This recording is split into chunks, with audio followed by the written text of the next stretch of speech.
Hi, my name is Jimmy Diaz and I'm here to present a guide to help you get the most out of your sails. First thing I want to tell you is that there's no discrete or magic value that's going to give you the exact perfect tuning for every condition, every sailor, every board.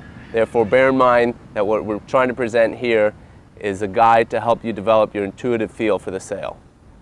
There's several key variables to keep in mind when rigging your sail, and they're the downhaul, the outhaul, the boom height, and the batten tension. Let's start down here at the downhaul.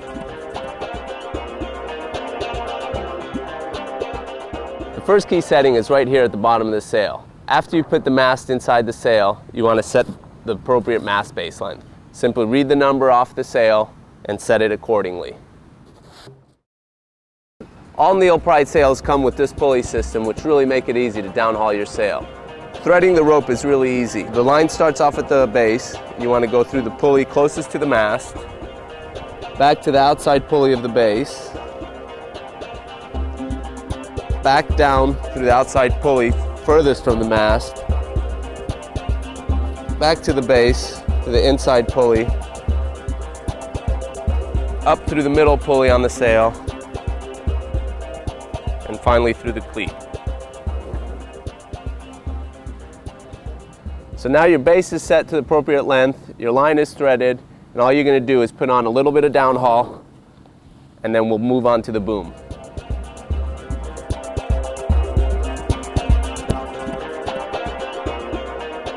Putting on the boom is real simple. Slip it over the mast, clip it in, and snap it shut. So now let's set the outhaul. The next thing you want to do is set your outhaul, and I'm going to show you a real simple way to do this. Okay. The first thing you want to do is put the line through the cleat, tie a simple knot, which results in this loop. Then it's simply a matter of putting it through the grommet and hooking it around this device right here and pulling on the outhaul. Now that you've got your downhaul and outhaul loosely set, we'll come back here to fine tune it. Downhauling is not an exact science. There's no one magical number for every sailor, every wind condition, or every board. It comes down to fine-tuning for your specific conditions, your specific size, and specific board. As a general rule, I'm going to show you the approximate downhaul setting, and then we'll talk about the specific settings for different conditions, different sailor sizes. When you're downhauling, you're obviously sitting at the bottom of the mast. But to see if you've downhauled it correctly, the place to look is right here in one of these top panels. What you're looking for is that this panel right here is loose until about 3/4 of the way across the sail. Another visual cue while you're setting your downhaul is right here at the tips of the battens. What you want to look for is a linear fall off of the batten tips.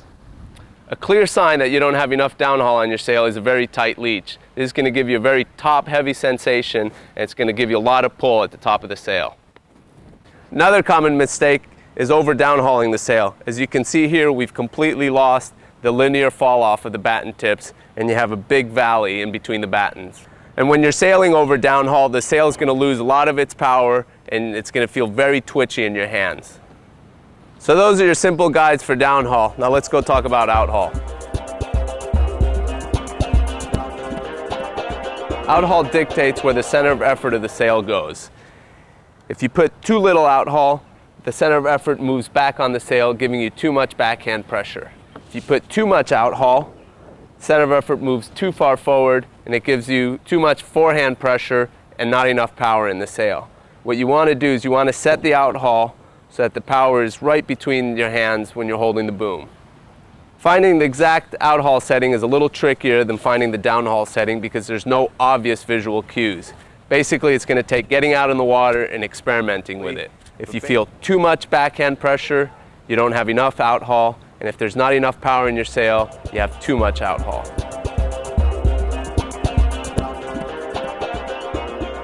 Another trimming guide is right here in the battens. Besides providing structural support for the sail, they also assure that the sail has a smooth aerodynamic surface. Batten pressure is pretty critical. On a cambered sail, you want the bottom 3 battens to have a lot of tension. Towards the top of the sail, you want progressively less tension, and all you want to do is make sure that they're wrinkle-free. Over-tensioning the battens can prevent the cambers from properly rotating. They will also disturb the twist of the sail, so you don't want to over-tensioning them. Under-tensioning them will create wrinkles and disturb the smooth aerodynamic flow, so you want to make sure that all the wrinkles are out.